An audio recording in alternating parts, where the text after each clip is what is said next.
Here's a guide to beginner's surfing lessons. So when you have a surfing lesson, you've got to be open-minded about what you want to achieve. Have you done skateboarding before, snowboarding before? Maybe you've tried bodyboarding or body surfing before.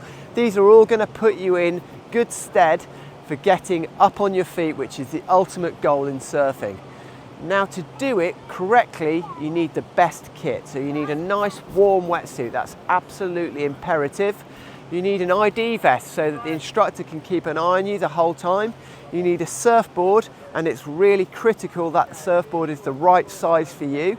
So really, when you're learning to surf, a surfboard with big volume, so nice and thick and big but not too heavy, so it's going to give you a nice flotation, is incredibly important. And you also need a leash to attach you to that surfboard. Getting to the beach can be one of the biggest challenges with a big surfboard when you're learning to surf, and one of the most tiring aspects of it. So pairing up with somebody else when you're having a surfing lesson, holding both surfboards under both of your arms so that you share the weight, that's a really useful tip.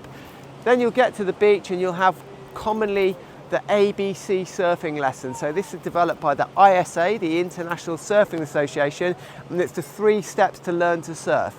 The first step incorporates a safety spiel, so you get told everything that you need to know about how to wipe out safely, how not to run each other over, what happens if you go underwater, surfing conditions to go out in, where the lifeguards operate and why, rip currents and things like that.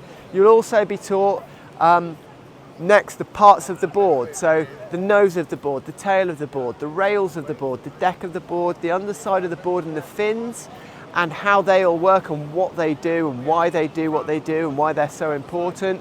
And then you'll be taught how to do something called prone ride, so how to do something that instructors might refer to as tobogganing. So you're literally going to wait in waist depth water with your surfboard pointing towards the shore, and you're going to dive on your surfboard as the wave hits the tail of the board, and you're going to land with your chest on the deck of the board and ride it straight towards the shore.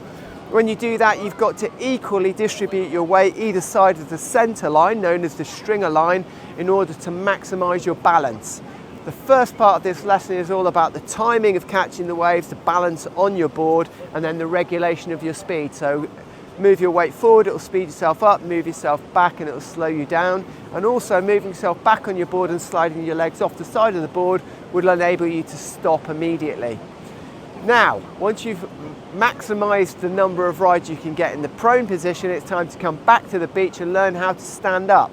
Standing up can be done in a few different techniques. My favorite technique is laying on the board in the prone position, putting your hands underneath your chest, pushing yourself up using your elbows outside like chicken wings, bringing your front foot up underneath you, and then standing in this surfing position with your hands forward, your weight on the front knee, running through your front foot, keeping your weight on that front foot so that you accelerate towards the shore.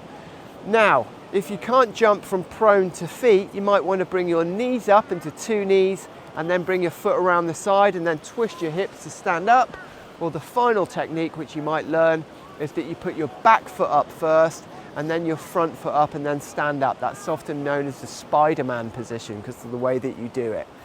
Now, once you're stood on your surfboard, maximizing the length of ride so that you get the most fun out of each ride is what it's all about. So you're looking to stand up, get balanced, look up, so don't look down, look up, and then ride towards the shore with your hands out in front of you, keeping your weight on that front foot. And then if you do feel as though you're going to fall off, it's really important not to dive in because you don't want to hit the bottom of the ocean floor. Just lay back into the water if you're going to fall off, or jump off with your feet going onto the floor, then holding your surfboard next to you so that it's all in a very controlled fashion. Surfing's amazing fun. Once you've had a few rides, you'll feel how addictive it is.